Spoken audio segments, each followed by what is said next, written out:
My name is Tim Morehouse. I'm an Olympic silver medalist in the sport of fencing, and I'm from the Bronx, New York.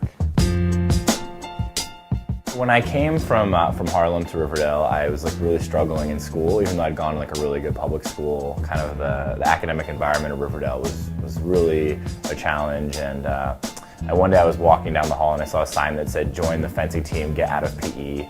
And without really knowing what it was, I went and was just sort of hooked. And it was a huge moment in my life. Fencing was really the moment that turned the light on for me. I was a kid who was struggling in school. I was a kid who mumbled. I had very low self-confidence, and something about finding this sport just really changed my life. We did a survey of people who started fencing, and a huge number of people started because they saw Pirates of the Caribbean, they saw Zorro, and they saw Star Wars. So we're really excited with new Star Wars movies coming out. You have all these kids who are going to watch these amazing lightsaber battles, and they're going to want to be sword fighters themselves. And now we've got a sport that they can do it in. I mean, anyone can walk into a classroom, and I think this is one of the benefits of sports in general. The light is on with kids when they're playing sports and they're doing different activities like dance and music. You see them engage and really thinking about, how do I do this better, in a way that you sometimes don't often see in the formalized classroom. And I think you learn as much from doing an activity, whether it's a sport or dance or music, as you do sitting behind a desk. Yeah, you've got to learn those skills too, but there's something about putting a foil in a kid's hands that just, as I mentioned, just turns a light on for them. And I see it, and that's why I'm so passionate about we've got to get foils in every kid's hand. Steve Jobs wanted a computer in every home. I want a foil in every kid's hand around the country.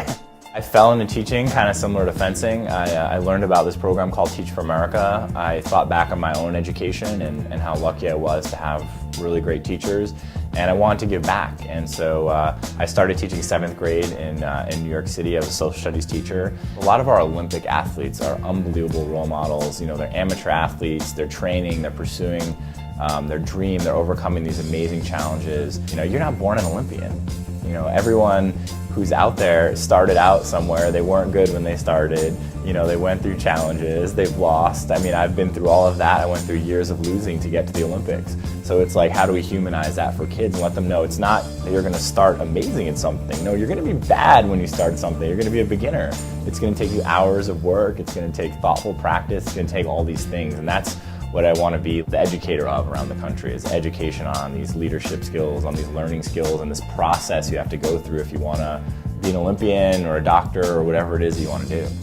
I was not good at fencing for a long time. I was just doing something I loved to do, following a passion, and part of that, following that passion, was how do I keep getting better? So I went to Division III school that had never had an Olympian in any sport. I had a style that people made fun of. My first team ever was the 2004 Olympic team. Usually you're on cadet teams, you're college scholarship, and doing all these junior level things. I wasn't on any of those.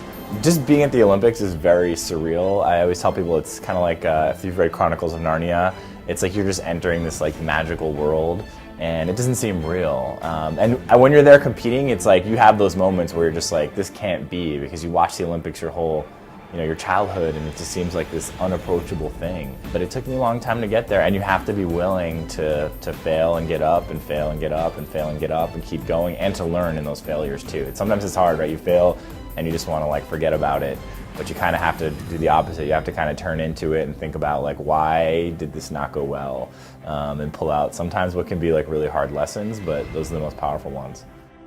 After the Beijing Olympics, we won our medal. I really looked around and saw the opportunity for fencing to take this momentum and to grow. So I started to participate in as many programs as I could. Wherever we could get fencing in, I was trying to bring it. They were trying to get the Olympics in Chicago.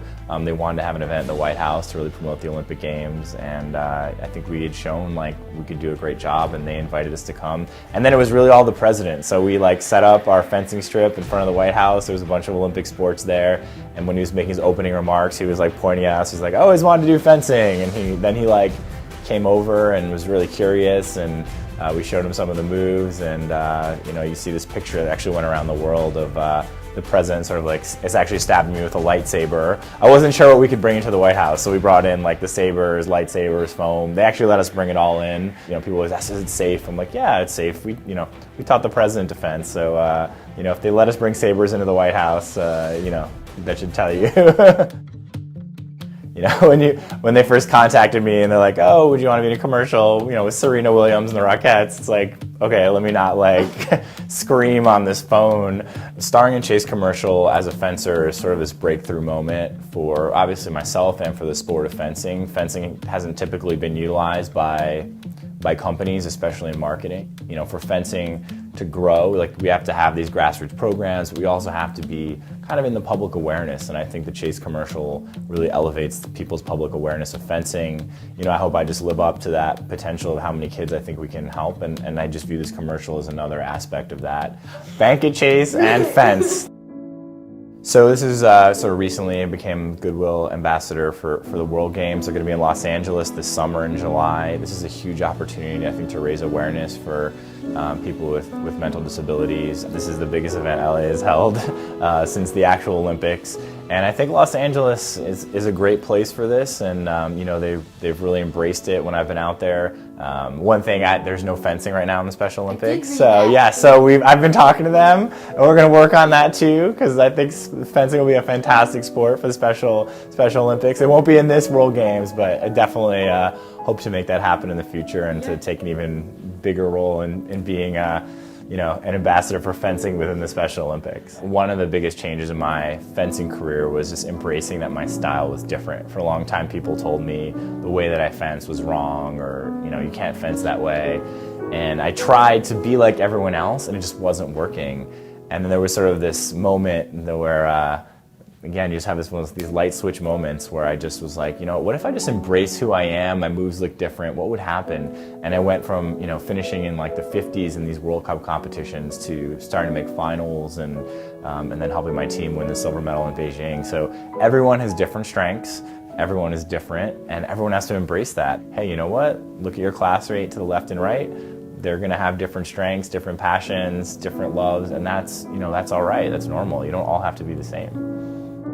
When I started fencing, my first coach, Martin Schneider, was really a huge influence on me. I think the way he approached life, he's someone that was, he was always smiling, and you could just tell he was enjoying what he was doing. He was doing what he loved to do.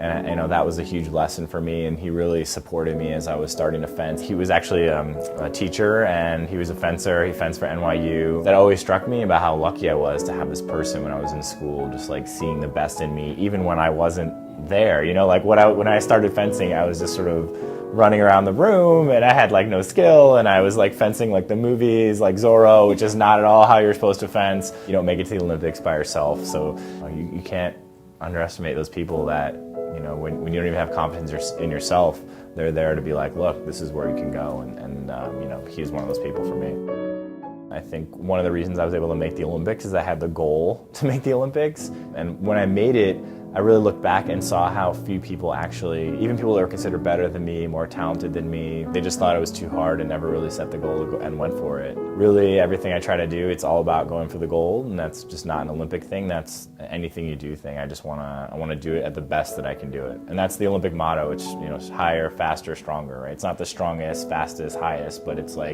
you need to do everything at the best that you can do it, and I think that's an important message and one I try to embody.